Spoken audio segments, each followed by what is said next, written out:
Assalamualaikum warahmatullahi wabarakatuh. Perkenalkan, nama saya Yuni Harmikatnova dengan NIM 2011020051 akan mempresentasikan makalah saya yang berjudul Hegemoni Perdagangan VOC di Nusantara, Persaingan di Pantai Barat Sumatera.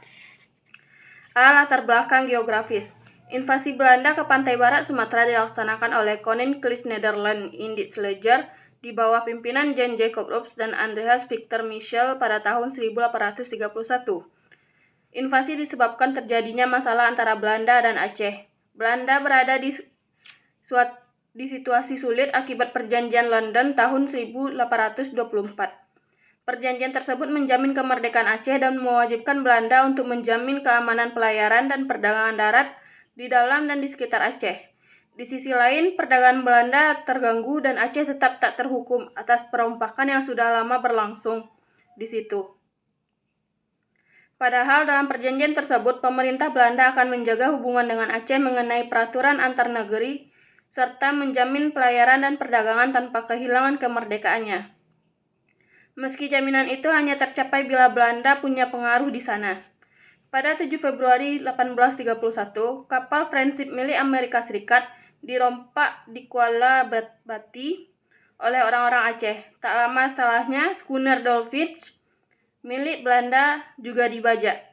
Usaha membawa kembali kapal itu gagal, tetapi ketakutan akan perselisihan dengan Britania Raya dan pecahnya perang dengan Aceh membuat Belanda tidak mengambil tindakan lanjutan apapun. Akibatnya, orang-orang Aceh menjadi nakal dengan menduduki Barus dan sejumlah pos milik Belanda. Karena itu diputuskanlah untuk memperluas kekuasaan Belanda di pantai barat Sumatera hingga Singkil. Barus, Tapus, dan Singkil sendiri merdeka dari Kesultanan Aceh meskipun Kesultanan mengklaimnya. Karena ketiga daerah tersebut bukan bagian Kesultanan Aceh, Belanda tidak merasa perlu terikat dengan Perjanjian Sumatera. Setelah memperluas daerah kekuasaan di pantai barat Sumatera, Belanda menerima pemberontakan di pantai barat Sumatera. Pemberontakan ini dikenal sebagai Pemberontakan Batipuh 1841 yang merupakan pemberontakan bersenjata rakyat terhadap pemerintahan Hindia Belanda di Batipuh yang dipimpin oleh Tuan Gadang. Sebagai reaksi, Belanda mengirimkan pasukan di bawah pimpinan Kolonel Michel untuk menempasnya. Penyebab terjadinya pemberontakan salah satunya yaitu ketidakpuasan Tuan Gadang terhadap pemerintah Hindia Belanda atas penolakan pemerintah Hindia Belanda menolak mengakui Tuan Gadang sebagai Raja Pagaruyung. Adapun alasan lainnya yaitu adanya perubahan administrasi di Minangkabau, penerapan kultur stelsel, pemerintah Hindia Belanda sewenang-wenang memaksa rakyat untuk menanam kopi dengan tiada henti dan menjual buahnya dengan harga murah. Pada tanggal 22 Februari 1841, rakyat Batipuh dipimpin oleh Tuan Gadang mengangkat senjata melawan pemerintah Hindia Belanda. Perlawanan ini terus menyebar pada tanggal 24 Februari 1841. Sebuah pos garnisun tentara Hindia Belanda di Guguk Malintang, Padang Panjang diserang. Garnisun itu dipimpin oleh Letda J.B. Banzer dan terdiri atas Letnan 1 Intendant Sheikh Keppel, 10 prajurit Eropa, dan 35 prajurit pribumi tak berpangkat, 44 wanita dan anak-anak pribumi. Setelah trompet pagi, kegiatan harian di Tangsi berlangsung seperti biasa hingga Sersan Hollich menyaksikan kebakaran besar dan mendengar teriakan penduduk Padang Panjang sehingga ia melapor kepada komandan. Pada saat yang sama, Sersan Mayer, pembuat senapan Schelling, tiba dan melaporkan bahwa orang-orang bersenjata yang tinggal di sekitaran benteng menyusup, sehingga sulit bagi dirinya melarikan diri. Setelah itu masuklah sekelompok orang bersenjata, sementara pada saat yang sama, sekelompok orang bersenjata lengkap masuk dari gerbang yang masih terbuka. Banzer dan pasukannya memberi jalan kepada gerombolan tersebut mencapai Ridwit, yang karena kecilnya jumlah mereka menyebabkan amunisi yang tersimpan di kubu mudah dipertahankan hingga munculnya bantuan dari tempat-tempat lain. B. Persaingan untuk hegemoni. Dalam perjalanan sejarahnya, bangsa Indonesia pernah mengalami kejayaan dalam bidang maritim. Hal itu dapat diketahui dari adanya masa kejayaan kerajaan-kerajaan maritim yang pernah tampil dalam sejarah Indonesia. Kemunduran kerajaan-kerajaan maritim di Nusantara disebabkan oleh persaingan atau konflik intern dari kerajaan-kerajaan tersebut. Juga disebabkan oleh kedatangan bangsa barat yang tujuan utamanya adalah untuk berburu komoditas khususnya rempah-rempah, tetapi secara bertahap akhirnya menjajah Indonesia.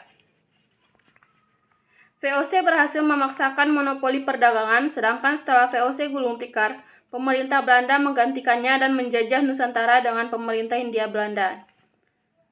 Merebaknya kekuasaan VOC di Nusantara ditandai dengan keberhasilan J.P. Kon menyerang dan merebut Sunda Kelapa yang sekarang disebut sebagai Jakarta pada Mei tanggal 30 tahun 1619. Bahkan kota pelabuhan yang makmur itu dibakar habis oleh pasukan VOC di bawah J.P. Kon. Sebagai Gubernur Jenderal VOC di kemudian hari, ia menjadikan Sunda Kelapa menjadi pos atau benteng yang aman di Nusantara, sebagai pusat administrasi, perdagangan, dan politik pemerintahan VOC, dengan nama baru yaitu Batavia. Dari pusat pemerintahan di Batavia inilah VOC terus-menerus merencanakan sistem perdagangan monopoli di seluruh wilayah Nusantara. Khususnya di daerah-daerah atau kota-kota pelabuhan, taktik liciknya yang ditempuh adalah dengan adu domba dan intervensi politik dalam urusan intern di berbagai kerajaan pribumi. Rickleff menyebutkan bahwa dalam setiap peranan kompeni Belanda dalam membantu dan menjaga kedudukan pewaris tahta kerajaan-kerajaan pribumi, berakibat semakin mendorong timbulnya konflik intern dalam istana, kekacauan atau bahkan pemberontakan. Untuk yang disebut terakhir inilah kompeni Belanda biasa mengambil sikap memihak kepada yang diharapkan yang akan memberi konsesi politik dan ekonomi lebih besar. C. Strategi persaingan. Di antara semua perserikatan dagang yang ada di abad ke-17 dan ke-18, VOC didirikan pada tahun 1602, merupakan yang paling sukses. Tidak lama sesudah kelahirannya, badan ini berhasil menyingkirkan orang Portugis yang satu abad sebelumnya telah membangun imperium perdagangan di Asia dan hampir menyisihkan saingan di perdagangan Asia Eropa itu. Saingan utama VOC yaitu East India Company atau EAC yang telah didirikan di London pada tahun 1600. Mula-mula tidak cukup memiliki kemampuan keuangan dan kehandalan keorganisasian, serta tidak cukup mendapat dukungan dari pihak pemerintah Inggris, sehingga tidak dapat menandingi kompeni Belanda itu. Baru pada akhir abad ke-17, EAC berkembang sebagai lawan yang benar-benar patut disegani, yang kemudian di sepanjang abad ke-18 mengungguli saingannya di beberapa bidang. Meski begitu, pada tahun 1800, VOC tetap merupakan yang terbesar di antara perusahaan-perusahaan dagang yang beroperasi di Asia. Kompeni Belanda bertumbuh pesat berkat beberapa faktor. Yang pertama, melimpahnya modal di Republik memungkinkan VOC maju jauh dibanding dengan lawannya. Kedua, VOC mampu membiayai operasi-operasi militer yang perlu untuk meraih kedudukan sebagai pemegang monopoli sedunia dalam hal perdagangan rempah-rempah. Yang ketiga, penaklukan Kepulauan Banda pada tahun 1622 membuat VOC memperoleh monopoli pala dan kembang pala. Keempat, VOC berhasil memusatkan pembudidayaan rempah di Ambon. Yang kelima, monopoli dalam perdagangan kayu manis diperoleh dengan cara mengusir orang Portugis dari Sri Lanka. Perdagangan dalam kawasan Asia sendiri menghasilkan keuntungan besar bagi VOC sepanjang abad ke-17 dan ke-18. Selama kurun waktu 1635 sampai 1690, pemasukan yang didapat darinya melebihi pengeluaran. Usaha VOC di Asia menghasilkan keuntungan yang membawa manfaat kepada perusahaan VOC di Belanda. Di atas itu, sejak tahun 1639, kompeni Belanda adalah satu-satunya saudagar dari Eropa yang memiliki izin memasuk ke Jepang. Selama abad ke-17, hubungan perdagangan dengan Jepang ini menghasilkan keuntungan yang sangat besar dan memberi kesempatan kepada VOC untuk memperoleh perak dengan harga rendah. Seluruh pelaku dagang bangsa Eropa di Asia membutuhkan perak untuk membeli bahan tekstil dari India dan merica dari Kepulauan Indonesia. Berkat koneksi Jepang ini, VOC tidak usah mendatangkan perak dalam jumlah besar dari Eropa. Dalam percaturan politik dalam periode abad ke-17, Aliansi Jambi, Johor, Palembang, dan Banten terbentuk melawan Aceh. Setelah Malaka jatuh ke tangan VOC pada tahun 1641, terbentuk aliansi baru antara Jambi, Palembang, dan Banjarmasin. Namun aliansi ini menjadi berantakan karena satu persatu anggotanya terpaksa menandatangani kontrak dengan VOC. Ketika banyak pedagang Makassar pergi melakukan eksodus setelah Perang Makassar, kerajaan-kerajaan itu menjadi subversi melawan VOC. Kota Padang sejak zaman sebelumnya sudah menjadi pusat perdagangan, maka VOC mendirikan loji di sana pada tahun 1665. Kemudian terdapat juga Tiku sebagai penghasil lada. Setiap tahun terdapat 600-800 bahar, sementara Pariaman selama beberapa puluh tahun menjadi pelabuhan yang sangat ramai. Banyak pengekspor belerang dan tawas, kemudian mundur setelah pedagang Aceh meninggalkannya. Kota Tengah adalah pusat gerakan yang menentang Aceh, sementara tadi di Baros adalah pusat penghasil kapur barus. VOC tertarik dengan pantai barat Sumatera. Lewat berbagai lobi kepada Aceh, VOC mendapatkan kesempatan untuk berdagang di kawasan pantai barat Sumatera. Bahkan VOC bergerak lebih jauh dengan mengikat kerjasama dengan raja-raja kecil di sepanjang pantai barat Sumatera yang tidak puas dengan Aceh. Secara perlahan-lahan VOC mulai memonopoli aktivitas niaga di kawasan ini, khususnya lada dan emas, dua komoditas utama yang diperdagangkan. Kehadiran panglima-panglima di kerajaan-kerajaan pantai barat Sumatera yang berkedudukan sebagai gubernur menunjukkan hegemoni Aceh pada pertengahan abad ke-17. Karena konflik datangnya hanya dari dalam dan bersifat masih kecil-kecilan, sehingga kekuasaan itu masih dapat dipertahankan. Namun pada masa itu juga pusat Aceh diperlemah pada satu pihak oleh konflik intern antara penguasa sendiri dan ancaman dari luar seperti Johor dan VOC. Namun kerajaan Minangkabau tetap bersahabat dengan Aceh karena pengakuan suzerenitasnya oleh kerajaan-kerajaan di wilayah itu tidak bertentangan dengan kepentingan Aceh. Karena kekuasaan dari suzerenitas, kedua kerajaan itu sifatnya menjadi marginal terhadap kerajaan-kerajaan vasalnya. Maka tidak menimbulkan bentrokan, masalah-masalah intern, kesalahpahaman, dan intrik istana. Kesemuanya terlalu menyibukkan para penguasa lokal, sehingga tidak tampak jelas adanya polarisasi antar golongan pro dan anti hegemoni Aceh. Hanya Kota Tengah terdapat partai kuat yang menentang Aceh.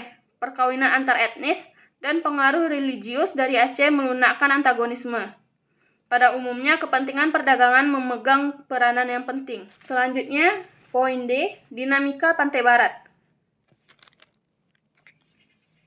Hubungan dagang antara penduduk pesisir barat Pulau Sumatera dan pedagang Belanda telah mulai sejak tahun 1600, 4 tahun setelah kapal dagang Belanda mendarat di Banten. Dua buah kapal dagang milik Belanda yang berlayar dari Banten menuju Eropa telah singgah di Bandar Pariaman, Tiku, dan Air Bangis untuk membeli lada. Selanjutnya, perdagangannya yang dilakukan Belanda dengan penduduk setempat adalah melalui sistem uang panjar. Pedagang Belanda memberikan uang panjar berupa uang kontan atau bahan dagangan berupa tekstil dan garam kepada para penghulu yang menyanggupi untuk menyediakan lada serta emas, menurut harga yang telah disepakati bersama.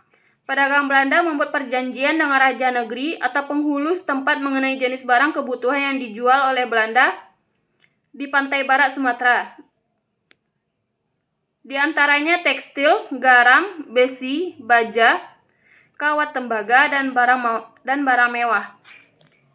Kapal Belanda hanya datang sekali dalam sebulan untuk mengambil barang dagangan berupa hasil bumi dan emas yang telah dikumpulkan. Penguasa atau raja negeri setempat memungut sejumlah bea dari hasil bumi yang dijual oleh penduduk dan barang yang diimpor oleh pedagang Belanda. Semakin besar volume perdagangan di suatu tempat, maka semakin besar pula penghasilan penguasa setempat. Oleh karena itu, para penguasa di setiap bandar berlomba untuk menarik para pedagang asing agar berdagang di bandarnya dengan memberikan beberapa fasilitas tertentu. Selanjutnya, semakin banyak barang dagangan yang terkumpul di bandar yang membuat perjanjian dengan pedagang Belanda atau VOC, maka semakin terasa pula kebutuhan Belanda akan sebuah gudang penyimpanan barang. Gudang rempah itulah yang kemudian menjadi loji yang sekaligus menjadi benteng. VOC berusaha keras untuk mendirikan loji atau benteng di bandar strategis sejak pertengahan abad ke-17. Loji tersebut dimaksudkan sebagai pangkalan, ekonomi, perdagangan, dan militer yang bebas dari risiko yang telah dialami. Usaha VOC tersebut bisa berhasil karena situasi dengan Aceh dapat diselesaikan dengan cara damai. Perdamaian antara Aceh dan Belanda terjadi pada tahun 1660, yang memberi izin VOC untuk membeli lada dan emas di pesisir, serta mendirikan loji di Padang. Bagian pesisir barat Pulau Sumatera yang pertama kali jatuh di bawah pengawasan dan kekuasaan ekonomi serta politik administratif Belanda pada pertengahan abad ke-17, VOC pertama kali mendapat izin untuk berdagang atau berbasis secara resmi di pantai barat Sumatera pada tahun 1663 dengan ditandatanganinya Perjanjian Painan. Adapun isi Perjanjian Painan yaitu yang pertama, VOC berlayar di seluruh perairan Bandar X, Padang, Pariaman, dan Tiku dengan hak monopoli untuk berdagang. VOC tidak membayar bea kepada raja-raja pantai kecuali semacam persembahan yang lazim. Kedua, penduduk tidak dibenarkan berniaga dengan pedagang lain. VOC berhak menguji kadar emas yang dijual oleh penduduk kepadanya sebelum harga jual ditetapkan. Ketiga, penduduk dan setiap penguasa pelabuhan atau bandar pantai barat tidak lagi mengakui kekuasaan Aceh. Mereka akan mengusir seluruh pejabat dan wakil Aceh yang berada di sepanjang pantai barat. Yang keempat, seluruh penduduk dan raja mereka minta perlindungan kepada VOC jika diserang dari laut atau darat oleh kekuatan asing sepanjang VOC mampu melindunginya. Yang kelima, hukum kerajaan Indrapura tidak berlaku bagi para pegawai VOC yang melakukan kejahatan di Indrapura dan daerah pesisir lainnya. Baiklah, sekian presentasi yang dapat saya sampaikan.